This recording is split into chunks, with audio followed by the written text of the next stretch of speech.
कळलं राधा? खरा गुन्हेगार हा आहे बाबा. ह्या माणसाने रिपोर्ट बदलायला माणूस पाठवला,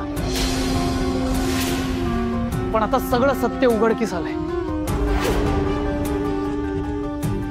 आपले मसाले भेसळ करून विकत होता, वरची कमाई स्वतःकडे ठेवत होता. खेड्यापाड्यांमध्ये आपल्या मसाल्यांमध्ये भेसळ करून विकता तुम्ही ढवळे. मी स्वतःच्या डोळ्यांनी पाहिलं बाबा. यांच्याकडे कॅश सापडली, भरपूर कॅश सापडली.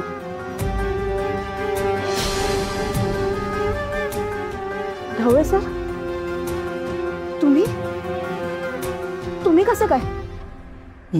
माफ करा. नाही नाही नाही नाही ढवळे सर, तुमच्यावर कोणी दबाव टाकतंय का? तुम्हाला असं कोणी बोलायला लावतंय का? असं असेल ना तर तुम्ही स्पष्ट सांगा, घाबरू नका. घ्या,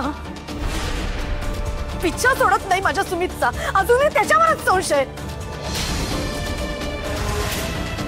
नाही, माझ्यावर कोणी दबाव नाही टाकलेला.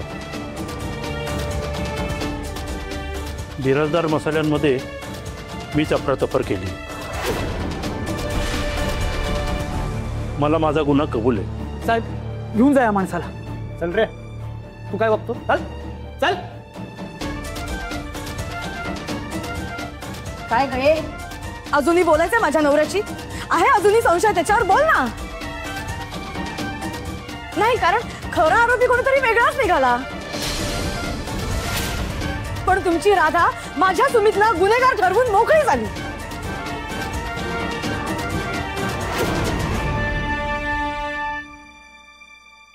माफी मागायची फक्त नाटकं होती, मनात मात्र संशय तसाच होता.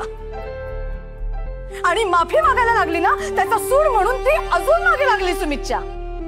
कारण तिला आम्हाला घरातून बाहेर हाकलवायचं होतं, हो ना?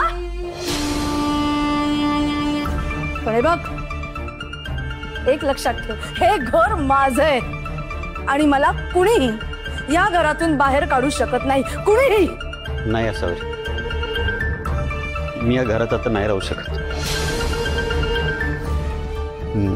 मला इथे नाही राहता येणार. आता